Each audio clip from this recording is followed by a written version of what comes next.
ሰላም ጤና ይስጥልን ውድ የቻናላችን ተከታታዮች የፕሮግራማችን ቤተሰቦች ይህ አብዲራዋ ቲዩብ ነው። ፕሮግራማችንን ላይክ በማድረግ እንድትጀምሩ አዲስ የሆናችሁ ሰብስክራይብ በማድረግ ለዚህ ቻናል ቤተሰብ እንድትሆኑ እንዲሁም ይህንን ፕሮግራም ከሀገር ውጭ የምታደምጡ የቻናላችን ተከታታዮች በሱፐር ስቲከር ሱፐር ቻት ሱፐር ታንክስ ድጋፍ እንድታደርጉ ከአክብሮት እየጋበዝን የዩኤፋ ቻምፒየንስ ሊግ የሮብ ምሽት የዚህ ሳምንት ትልቁና ተጠባቂው ጨዋታ ባርሳ በሜዳው ሉጃኦ ኦሎምፒኮ ስቴዲየም ፒኤስጂን ያስተናገደበት ነበር። በጉጉት ሲጠበቅ የነበረው በዘንድሮ የውድድር ዓመት በከፍተኛ ሁኔታ ከወጡ ድልድሎች ውስጥ ትኩረት ከሚስቡ የመጀመሪያ ጨዋታ ላይ የተቀመጠው ይሄ ጨዋታ ነበር። በተለይ የማልና የዴምቤሌ የባለንዶር ፉክክር ፒኤስጂ የአምናው ሻምፒዮን መሆኑ በዚህ ጨዋታ ምን አይነት ተጋጣሚ ሆኖ ይቀርባል የሚለው ጉዳይ በተለይ ከሻምፒዮናው ስብስብ ፒኤስጂ በትናንት ምሽቱ ጨዋታ 6 ተጫዋች በቋሚ 11 ውስጥ አልነበረም። ፒኤስጂ ከወራት በፊት የዩኤፋ ቻምፒየንስ ሊግ 2024-25 የውድድር ዓመት 5-0 በሆነ ውጤት ኢንተር ሚላንን ፍጹም የበላይነት ወስዶ ሲያሸንፍ ከነበረው ምርጥ 11 ውስጥ 6 ተጫዋች አልነበረም። በዘንድሮ የውድድር ዓመት ስብስቡን ይፋ ካደረገ በኋላ ደግሞ 5 ተጫዋች በምሽቱ ጨዋታ አልነበረም። እነማንም በማተንክቶ ነው ይሄን የመሰለ የባርሳን ቡድን አሰልጣኝ ሉዊስ ኤንሪኬ በገዛ ሜዳቸው ፍጹም የጨዋታ ብልጫ ያውም ፍጹም የታክቲክ ብልጫ አድርጎ ባርሳን እንዳይመለስ አድርጎ በወሰደበት ብልጫ በጀመረው የማጥቃት እንቅስቃሴ እስከ መጨረሻኛ ደቂቃ ድረስ ባደረገው ጥረት 2-1 ማሸነፍ ችሏል። ባርሳ በጨዋታው ገና በጊዜ ነበር 19ኛ ደቂቃ ላይ በማርከስ ራሽፎርድ የተሻገረለትን ኳስ ፈርናን ቶሬስ አስቆጥሮ ባርሳ 1-0 መምራት የጀመረው። ከዛም በኋላ 38ኛ ደቂቃ ላይ የኑኖ ሜንዴስ ፍጹም ስፕሪንት አግሬሲቭ ሩጫ የዚህ ግራ ፉልባክ ምናልባት በዚህን ሰዓት በዓለማችን ወርልድ ክላስ ምርጡ የመጨረሻ ምርጡ ፉልባክ ሊባል እንደሚችል በድጋሚ በሌላ ጨዋታ ያረጋገጥንበት የምሽቱ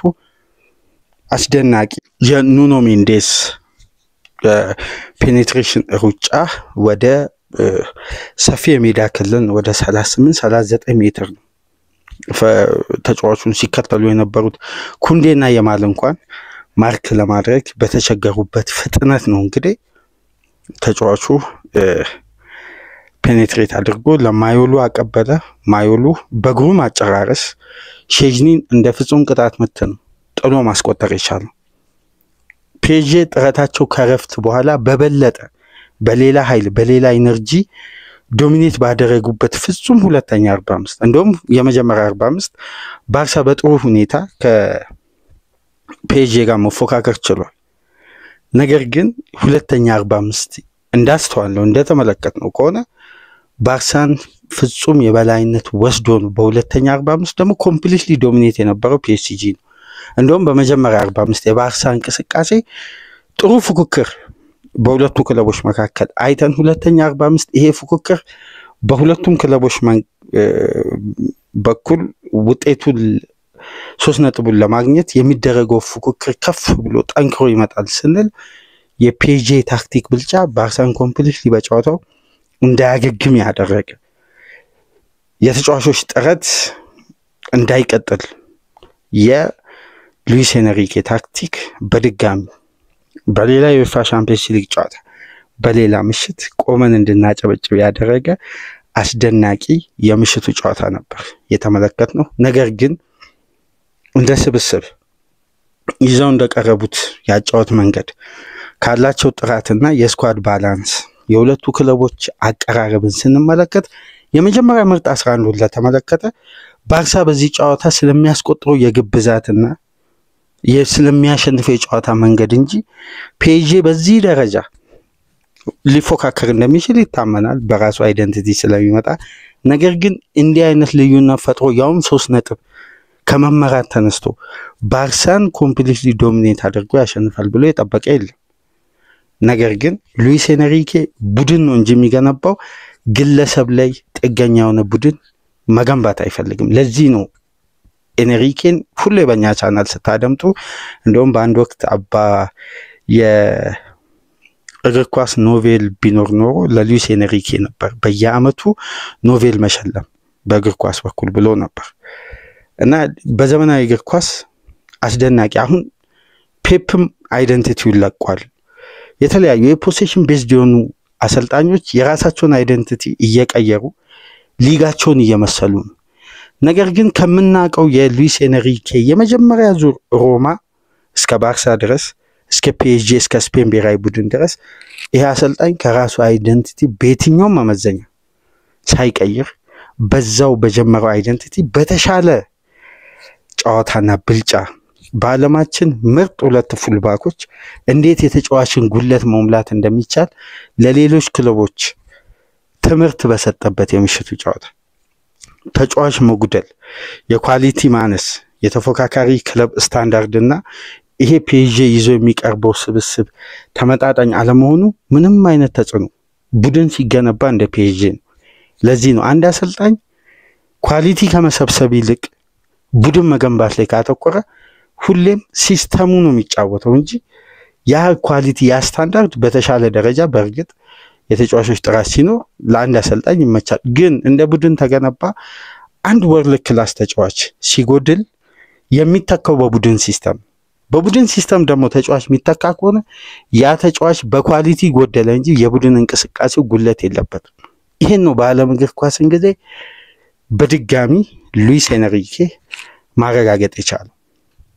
እንደምታስታውሱት በ2023-24 ኪሊያን ኤምባፔ በነበረው ስብስብ ውስጥ የተለየ ከኪሊያን ኤምባፔ የተሻለ ጥራት እኮ ሉዊስ ኤንሪኬ አምና በነበረው ስብስብ ላይ ጨምሮ አይደለም የሻምፒዮንስ ሊግ እግር ኳስ ሻምፒዮን ነው ወይም ከኪሊያን ኤምባፔ የተሻለ ተጫዋች አግኝቶ አይደለም። እንደ ቡድን ለመገንባት የኤምባፔን ተጽዕኖ ሳይሆን የቡድን ተጽዕኖን ስለሚፈልግ ይሄ የተናጥል የግለሰብ ቡድን ሳይሆን ፒኤስጂ ቡድን ነው፣ በዛ ቡድን ነው የምንጫወተው። በቃ እንደ ቡድን ለመገንባት በተደረገው ጥረት ቡድን ሲገነባ እንግዲህ የእግር ኳስ እርካታውን በዚህ ደረጃ ነው ከፍ የሚለው። ካምኖ ቡድን ምንም ሳይቀየር እነዛ ወርልድ ክላስ ተጫዋቾች በሌሉበት ባርሳን ያውም ለ45 ተከታታይ ጨዋታ ከ2024 ዲሴምበር ግን ማስቆጠር የጀመረ ቡድን ያለማቋረጥ 45 ተከታታይ ጨዋታ ያስቆጠረ የመጣን ቡድን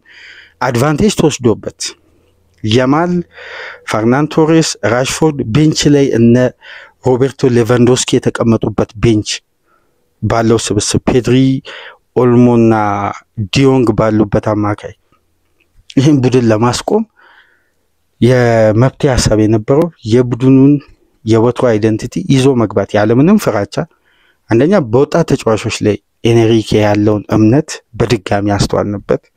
አሸጋሽጎ የአማካይ ቁጥር ጠቅጥቆ የአጥቂ ቁጥር ቀንሶ የተከላካይ ቁጥርን አብዝቶ የባርሳን ጫና ለመቋቋም አይደለም የመጣው፣ እዛው ባርሳን በማጥቃት ለማስቆም ነው የመጣው። መቼም ይሁን አንድ ቡድን ማጥቃትና ከኳስ ጋር ባለው እንቅስቃሴ ሲገነባ በእንዲህ መልኩ ነው የዓለማችንን ጠንካራውን ሀያሉንም ክለብ ቢሆን ለማሸነፍ ኳስን ከመቆጣጠር ተጋጣሚ በማጥቃት ከማስከፈት ውጪ ስለተከላከለ አንድ ቡድን ጫናን አይቀንስም፣ ስላፈገፈገ ራሱን ከተጋላጭነት መጠበቅ አይችልም ካላጠቃ በቀር። ይሄንን ነው በድጋሚ ለዓለም እግር ኳስ ትናንት ምሽት እያዝናና በወጣት ተጫዋቾች ሲያሳየን የነበረው ሉዊስ ኤንሪኬ።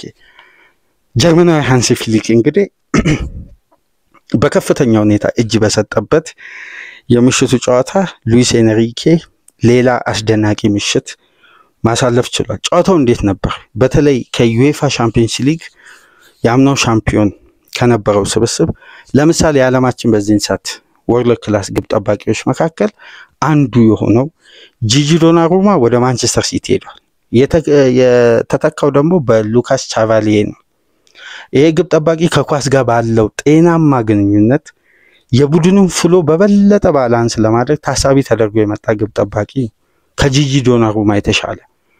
ስለዚህ ለመከላከል ጥሩ ሹት ስቶፐር ከማምጣት ይልቅ ከኳስ ጋር የሚከላከል ቡድን ሁሌም ኮንትሮል ላይ ስለሚያመዝን የኮንትሮሉ አንዱ አካል ምክንያቱም አምና በ10 ተጫዋች ነበር ማለት ነው ፒኤስጂ ጨዋታውን ኮንትሮል ፕሮሰስ ያደርግ ነበር ምንም እንኳን የጂጂ ዶናሩማ አስደናቂ አጋጣሚዎች ቢኖሩም ግን ለሉዊስ ኤንሪኬ አልተሟላ ማለት ነው ያ ቡድን እንጂ ከጂጂ ዶናሩማ እኮ የግብ ጠባቂ ሙከራን በማዳን ትላልቅ ጨዋታዎች ላይ ልዩነት በመፍጠር ተሽሎ አይደለም ያመጣውም እኮ ከዛው ከሊጉ ከፒኤስጂ ጋር ማይወዳደር ቡድን ነው ገዝቶ ማምጣት የቻሉት ግን እንደ ቡድን ሙሉ 11ዱ በአንዷ የኳስ እንቅስቃሴ ላይ እንዲሳተፍ የመጀመሪያ ስር ነቀል ለውጥ የተደረገው በሉካስ ቻቫሌ የክላስ ልዩነት ተመልከቱ እንደ ቡድን ለመገንባት ወርልድ ክላስ ተጫዋችን ሸኝተው ገና ወደ ክላስ ለማምጣት አዲስ ግብ ጠባቂ አመጡ በትናንት ምሽቱ ጨዋታ ብራዚላዊው የክለቡ አምበል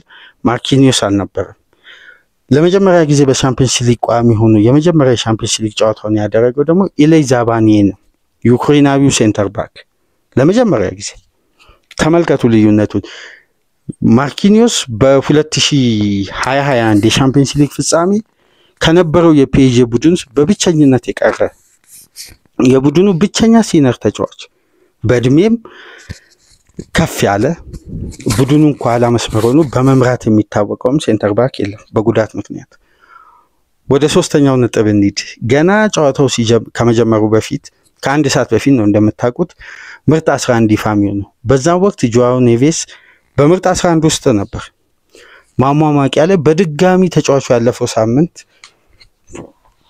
እንዳያገግም ወይም ብቁ እንዳይሆን ኦግዜራ በነበረው ጨዋታ ፊት እንዳይሆን ካደረገው ጉዳት እንደገና አገርሽቶበት ተጫዋቹ አስገዳጅ ለውጥ ተደረገ ተመልከቱ እነዚህ ሁለት የመከላከል አቅሙን የፒኤስጂን ከፍ ያደረጉ ግብ ጠባቂውና ሴንተር ባኩ በጎደሉበት ግብ ጠባቂው በለቀቀበት በሌላ ግብ ጠባቂ በተተካበት ማርኪኒዮስ በሌለበትና አዲስ ለዚህ ውድድር ገና ትውውቅ የሚያደርግ ሴንተር ባክ በያዘው ስብስብ ውስጥ የመከላከሉን ባላንስ በተለይ የተጋጣሚን ጫና በደንብ እየተከታተለ ኢንተርሰፕት በማድረግ የተነጠቁ ኳሶችን በማስጀመር ወደ ቢልድ አፕ ለቪቲኛ ጥሩ ከቨር በመስጠት ተከላካይ ክፍሉ እንዳይጋለጥ ሁለቱም ፉልባኮች ጥለው የሚሄዱትን ፖዚሽን ሪከቨር ያደረገ ከቨር የሚሰጥ ጥሩ የ6 ቁጥር ተጫዋች ይሄም በማማማቂያ ላይ ጉዳት አጋጠመው ይሄ ተጫዋች የተተካው እንግዲህ ገና 20 አመቱ ላይ በሚገኘው ዋይር ዘይር ኤርሜን ገና ኤክስፒሪየንሱን እያገኘ የመጣ ወጣት ተጫዋች በተፈጥሮ ደግሞ ሁለቱ ተጫዋቾች ተመሳሳይ ቦታ ላይ ያጫውቱ ዘይር ኤርሜ በበለጠ ኦፌንሲቭ ማይንድ ያለው ወደፊት የሚጠጋ አማካይ ነው ጆአው ኔቬስ አንድ ስቴፕን ተጠግቶ መጫወት ይችላል ወደ ኋላ በተለይ ደግሞ በደንብ አዘን ብሎ ዲፕ ላይን ፕሌይ ሜከር ነው እንደውም ፖርቱጋል ብሔራዊ ቡድን እኮ ቀኝ ፉልባክ ያጫወተው ነው ጆአው ኔቬስ እንደገና በተጨማሪ ሶስቱ ክላስ ያላቸው የክለቡ የፊት መስመር አጥቂዎች በሌሉበት አሁን እዚህ ጋር ነው የኃይል ሚዛን ለውጥ ትልቁ ለውጥ እዚህ ጋር ነው ሶስቱም በሌሉበት ክቫራትስኬሊያ የባለንዶሩ አሸናፊው ወርልድ ክላስ ተጫዋች ኦስማን ዴምቤሌ በሌለበት እንዲሁም ወጣቱ ዲዝሪ ዱዌ ሶስቱ ተመራጮች በሌሉበት በአጠቃላይ 6ቱ ተጫዋቾች የጎደሉበት ስታርቲንግ ላይንአፕ እንዴት ሊጠገን ይችላል ሲስተም ቡድን ግንባታ ካልሆነ በቃ ለዚህ ነው አርስታችን ላይ ጂኒየስ ኤንሪኬ ብለን የጻፍነው እነዚህን 6 ተጫዋቾች አንድ ቡድን 6 ተጫዋች አጥቶ ከመጀመሪያ ምርጥ 11 ሻምፒዮን ከሆነ ስብስብ ያውም ተጋጣሚው ባርሳው ነው እንዴት ነው ይሄን ጌም ኮንትሮል በዚህ ደረጃ ሊያደርግ የሚችለው ከአሰልጣኙ ጥበብና የጨዋታ ሲስተም ውጪ ምንም አይነት ሌላ የተለየ ምክንያት ያቀርብበትም በአስተማማኝ ሁኔታ ቡድን መገንባት እንደ ሉዊስ ኤንሪኬ እነዚህ ተጫዋቾች የተተኩት በሚቤይ በአካዳሚው ተጫዋች እንዲሁም በማዮሉ በተጠናቀቀው ውድድር ዓመት ፍጻሜ ላይ በቻምፒየንስ ሊግ እግር ኳስ የመጀመሪያ ግቡን ያስቆጠረ ገና ወጣት ተጫዋች የ19 ዓመት እና አንድ ሲነር ተጫዋች እንደው ከፊት መስመር በኩል የ21 ዓመቱ ብራድሊ ባርኮላ በቻምፒየንስ ሊግ እግር ኳስ ለመጀመሪያ ጊዜ ነው 5 በዚህ በሊግ ፌዝ ጨዋታ 5 የአካዳሚ ተጫዋቾች በቋሚ 11 ውስጥ ሲሰለፉ ያማልን ጨምሮ ማለት ይሄን የመሰለ ቡድን ምሽት ላይ ስንመለከት እነዚህም ወርልድ ክላስ 6 ተጫዋቾችን ያጣ ክለብ ነው። ባርሳን ሜዳው ላይ በመሄድ አድቫንቴጅ ተወስዶበት ከአድቫንቴጁ ጋር ደግሞ የቢጫ ካርድ ሰለባ ቀደም ብሎ ኑኖ ሜንዴዝ በነበሩበት እንቅስቃሴ ጫናው ሳይገቡ ሳይረበሹ ጨዋታውን አቻ አደረጉ። ከረፍት በኋላ እንደውም በተሻለ ሁኔታ ከሁለት በላይ ግብ ፔጄ ማስቆጠር ነበረበት። የነ ኪም ሙከራ ቢቆጠር ኖሮ ባርሳ ላይ ከዛ በላይ ግብ ማስቆጠር ይችሉ ነበር። ባርኮላ በተደጋጋሚ የሚያገኛቸው እድሎች እነዚህ የሻምፒዮንስ ሊግ ኤክስፒሪየንስ የሌላቸው ወጣት ተጫዋቾች በዚህ ደረጃ ተቀናጅተው ባርሳ ላይ እንዲህ አይነት ብልጫ ሲወስዱ የሚያስገርም ነው። ጨዋታው እንዴት ነበር? በተለይ የሉዊስ ኤንሪኬን ትልቁን ታክቲክ በምሽቱ ጨዋታ ካደነቅንበት የመጀመሪያው ውሳኔ የነበረው አማካዩን ለማጥበብ ወይም ባርሳ የሚፈልገውን ያን ሰፊ ስፔስ ታስታውሱ እንደሆነ ከኒውካስል ጋር ከረፍት በፊት ኒውካስሎችን ባርሳ ከሪትም ውጪ ወይም ከፍተኛ ሜዳ ከቨር እንዲያደርጉ ኒውካስል ያገኘውን አጋጣሚ አልተጠቀመም እንጂ ከረፍት በፊት ባርሳ ላይ ከፍተኛ ብልጫ ወስዷል። ግን የወሰደበት ብልጫ ጤናማ አልነበረም። በጣም ሎድ የበዛበት ወይም ያ ኢነርጂ እንደማይቀጥል የኒውካስል ፍጥነት ያስታውቅ ነበር። ነገር ግን ባርሳ ሰፍ ሜዳውን በማስፋት ኒውካስል የሚፈጥንበትን ኤሪያ ያበዛ ነበር። በደም ካስተዋላችሁ ወደ ክንፍ የሚዘረጉ ረጃጅም ኳሶች ኒውካስሎች ከፍተኛ ዲስታንስ ከቨር እያደረጉ ድካም ውስጥ ነበሩ። በርካታ ደቂቃዎችን ያሳለፉት ለፕሬሲንግ ባርሳ አጥብቦ ሜዳውን መጫወት አልቻለም ኒውካስልን ከሪትም ለማውጣት። ምክንያቱም ያን የአካል ብቃት እንቅስቃሴ ባርሳ ኮንትሮል ማድረግ አይችልም። ስለዚህ ኳሶቹን ወደ ክንፍ በተደጋጋሚ በማውጣት ወደ ላይ የሜዳ ክፍል እየለጠጡት ኒውካስሎች ፕሬስ የሚያደርጉት ኤሪያ ይበዛ ነበር። ይሄን አጫወት እንግዲህ ከፔጄ ጋር ለመድገም ምክንያቱም የክላስ ልዩነት አለ። ባርሳ የተሻለ ስብስብ ይዞ ስለሚቀርብ ከፔጄ አንጻር። ነገር ግን ሉዊስ ኤንሪኬ እነዚህ ሰፊ ስፔሶችን ፈጥረው ባርሳን ፕሬስ ለማድረግ ሰፊውን የሜዳ ክልል ለመጠቀም የሚያስቡትን የፔጄን እንቅስቃሴ ነበር ባርሳዎች በተመሳሳይ ታሳቢ አድርገው የገቡት። ነገር ግን ይሄ የሰፋውን የሜዳ ክፍል ደግሞ ሁለቱ ፉልባኮች የአማካይ ቁጥሩን ከፍ በማድረግ በፍጥነት ወደ ፋይናል ሰርድ ወደ ሚድ ሰርድ እየገቡ ፔጄ በአማካይ ቁጥር ባርሳን ይበልጥ ነበር ባልተጠበቀ መልኩ እና የፔጄ እንቅስቃሴ በተለይ ግቧ ስትቆጠር የነበረው የቪቲኛ ስህተት ይህን ታክቲክ ለመተግበር ሁለቱ ፉልባኮች በወጡበት እንቅስቃሴ ነው በፍጥነት የቪቲኛ ፓስ ኢንተርሰፕት ሆኖ ወደ ግብ የተቀየረው። ነገር ግን ይህን ሲስተም በስጋት ወይም አንድ ስህተት ተፈጥሮ ግብ ተቆጠረ ብሎ ሉዊስ ኤንሪኬ አልተውም፣ እንዲቀጥሉ ነው የገፋፋው፣ በዚያ ጨዋታ እንዲቀጥሉ። ከዛም በኋላ አይታችሁ ከሆነ ሐኪሚም ኑኖ ሜንዴዝም የባርሳን ኮሊደር እንደልባቸው እየተጠቀሙ ነው ያደሩት ምሽት ላይ። ሁለቱም ፉልባኮች በተቆጠሩት ሁለቱም ግብ ላይ ቀጥተኛ አስተዋጽኦ በራሳቸው ኤሪያ ፔኔትሬት አድርጎ ሰፊውን የሜዳ ክልል ከቨር አድርጎ በኦቨርላፕ በአስደናቂ ሁኔታ ነው ሁለቱንም ግብ ፔጄ ማስቆጠር ይቻላል። እና የአማካይ ክፍሉ ባላንስ እንዳያጣ ከተደረገው ታክቲካል ውሳኔዎች መካከል ኑኖ ሜንዴዝ እና ሐኪሚ ፉልባኩን ኤሪያ እየለቀቁ ወደ መሃል እየገቡ በተወሰነ መልኩ የጆአው ኔቬስ አለመኖር ለሚመጣው ሎድ ከቨር እንዲሰጡ ነበር። በዚህም 100% የተዋጣለትን የአማካይ ስፍራ ብልጫ ያደረጉ። ከዛም በኋላ ግን የአማካይ ስፍራው ብልጫ ወደ ማጥቃት በፍጥነት እንዲቀየር ነው ኤንሪኬ የፈለገው። ስለዚህ ወደ ባርሳ ፋይናል ሰርድ ለመግባት ሁለቱ ፉልባኮች በጣም ነፃነት ነበራቸው እና ታክቲካል ብልጫው የቡድን ባላንስን ሳያናጋ ነበር ወይም ለባርሳ መልሶ ማጥቃት የማይጋለጥ የፔጄ ፕሬሲንግ ነበር። ባርሳ የመቋቋም አልቻለም። ወደ ራሱ ሪትም ለማምጣት በጭራሽ አልቻለም። በተለይ የመጀመሪያ 20 ደቂቃ የባርሳ እንቅስቃሴ አስደናቂ ነበር። በተለይ የየማል ዲያጎናል ኳሶች ይሄ በውስጥ እግሩ የሚሰጣቸው አስደናቂ ትሪቬላ እንቅስቃሴዎችን እናስተውል ነበር። ግን በኑኖ ሜንዴዝ ደግሞ በድጋሚ ይሄም ወጣት ስፔናዊ ተጫዋች ማርክ ተደርጎ በተለይ ሁለተኛ 45 በጨዋታው ሳንመለከተው ልዩነት ሳይፈጥር ፔዤ ጣፋጭ 3 ነጥብ ማግኘት የቻለው። በዚህ እንቅስቃሴ ውስጥ ግን አንድ ያስተዋልነው ነገር ባርሳ በተለምዶ አሁን በሃንሲ ፊሊክ የያዘው አንድ ካራክተር አለ። የተከላካይ ስፍራ የሚሰራው ከፍተኛ ሃይላይን፣ ይሄ ሪስክ ያለው ሃይላይን። ነገር ግን ይሄ ሪስክ ብዙ ስላልተስተዋለ ወይም በባርሳ ማሸነፍ ውስጥ የተደበቀ ያልተጋለጠ ሃይላይን ስለነበር ከተከላካይ ጀርባ ኑኖ ሜንዴዝን እና አሽረፍ ሀኪሚን ለያዘ ፉልባክ ኦቨርላፕ በማድረግ ብቻ ተጋጣሚን የሚያደክሙ ድካም አልባ ፈጣን በተለይ ከኳስ ጋር ድሪብል እያደረጉ መሮጥ ከጀመሩ ለማስቆም የሚቸግር ፍጥነትና ጉልበት ኢነርጂ ያላቸው ሁለት ፉልባኮች እንደዛ አይነት ኤሪያ የሚያገኙ ከሆነ ባርሳ በሁለቱ ፉልባኮች ነው ትናንት ምሽት ኮምፕሊትሊ ዶሚኔት ሆኖ የቪቲኛ ባላንስ አለ። ቀዳዳዎችን እየመረጠ የቡድን አጋሮችን የሚያስሮጥበት ይሄንን መገደብ አልቻለም። አሁን በምሽቱ ጨዋታ ካየናቸው እንቅስቃሴዎች የሃንሲ ፊሊክ ሃይላይን በተደጋጋሚ ለፔጄ ማጥቃት ይመች ነበር።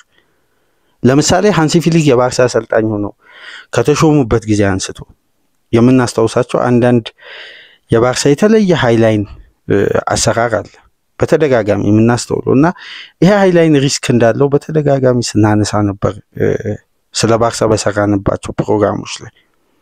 ሰፊውን የሜዳ ክልል ጥለው የሚወጡበት መንገድ ወይም ከግብ ጠባቂውና ከተከላካዩ መሃል ያለው ጋፕ በጣም ሰፊ ነው።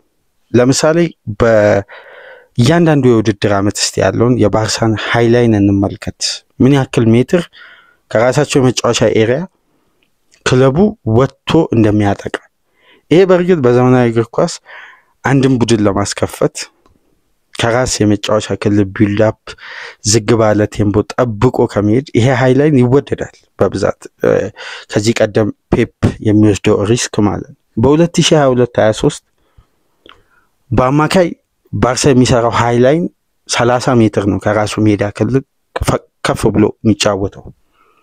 በ2023-24 31 ሜትር በተጠናቀቀው የውድድር ዓመት ከፍ አድርጎ 34 ሜትር ከራሱ ሜዳ ወጣ ብሎ ይጫወታል። ይሄ በነገራችን ላይ ሚድሰርድን በጣም ብልጫ ለመውሰድና የነ ፔድሪ ቴክኒክን ለመጠቀም ሜዳ ውስጥ ባርሳ አንድ አይነት ሪስኮችን ይወስዳል እና ተከላካዩ ለአማካዩ ከቨር እንዲሰጥ ተከላካይ ክፍሉ እንዳይጋለጥም በተቃራኒ።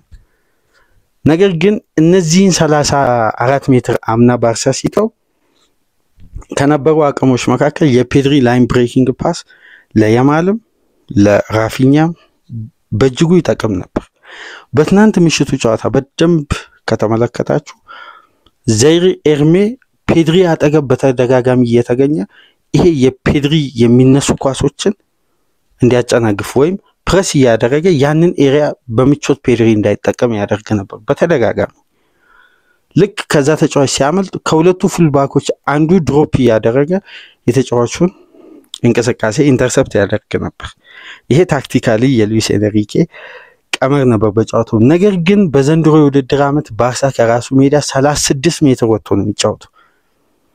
አስቡ 36 ሜትር የሚወጣ ቡድን ኑኖ ሜንዴዝ እና አሽረፍ ሀኪሚን በያዘ ፉልባክ በተጋጣሚ ቡድን ሲጠቃ የሚኖረው ስፔስ ይሄን እንግዲህ ሃንሲ ፊሊክ ሪከቨር ለማድረግ ትናንት ምሽት ፍጹም አልቻሉም።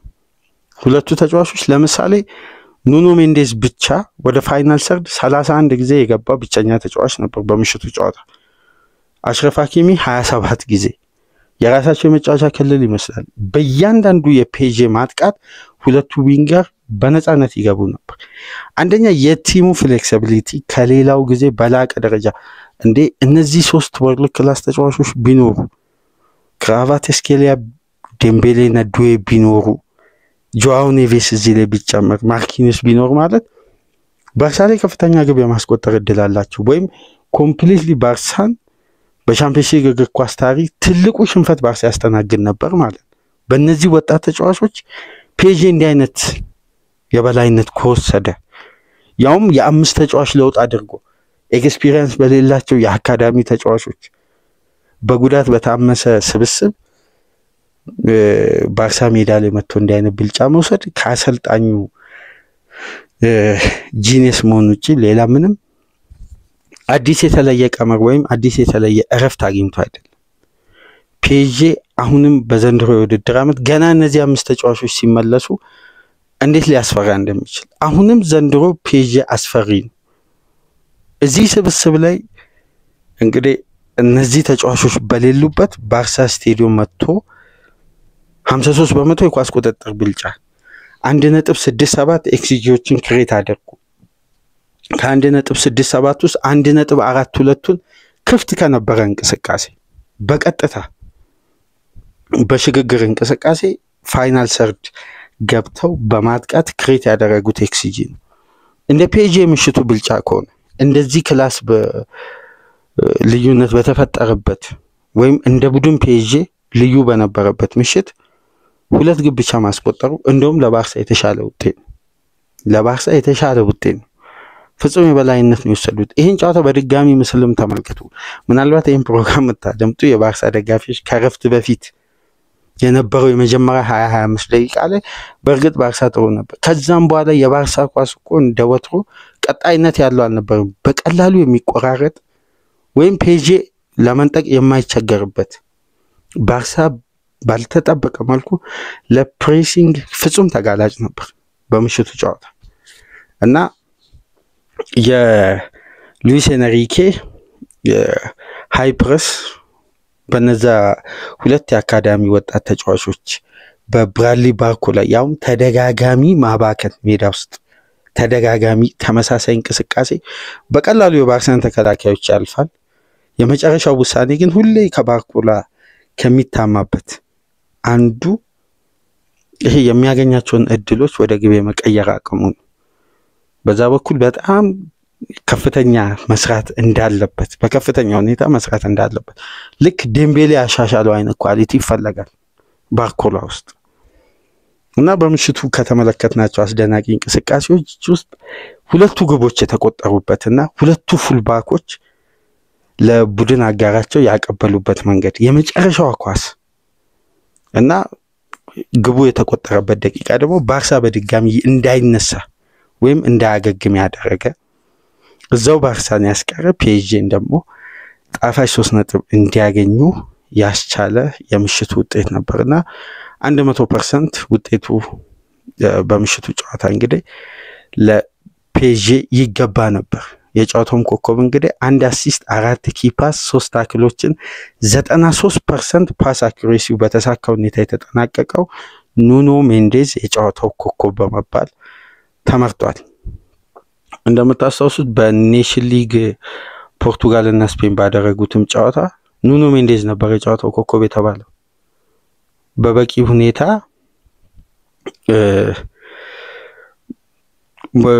ያማልን ማርክ ማድረግ ስለቻለ ኑኖ ሜንዴዝ ነበር። አሁንም ትናንት ምሽት ይህንን ሪከርድ ይህን አሸናፊነት ወይም የጨዋታ ኮከብ መባል ኑኖ ሜንዴዝ ደግሟል። ግን ከዚህ ከባርሳ ድል ጋር ፒኤስጂ እያስመዘገበ ያለው አዳዲስ ሪከርድ አለ። ለምሳሌ ባርሳ በሻምፒዮንስ ሊግ እግር ኳስ ባለፉት ባደረጋቸው ጨዋታዎች ውስጥ ለምሳሌ 52 ካለፉት የሻምፒዮንስ ሊግ ጨዋታዎች ውስጥ ባርሳ በሜዳው ካጋጠመው ሽንፈት ውስጥ ባለፉት 52 ጨዋታ ባርሳ በሜዳው የተሸነፈው 3 ጊዜ ሶስቱም የተሸነፈው ግን በፒኤስጂ ሶስቱን 4-1 2021 ላይ በፌብሩዋሪ 4-1 2024 በኤፕሪል ዴምቤሌ ላይ ሲጫው የነበረበት ወቅት ማለት ነው።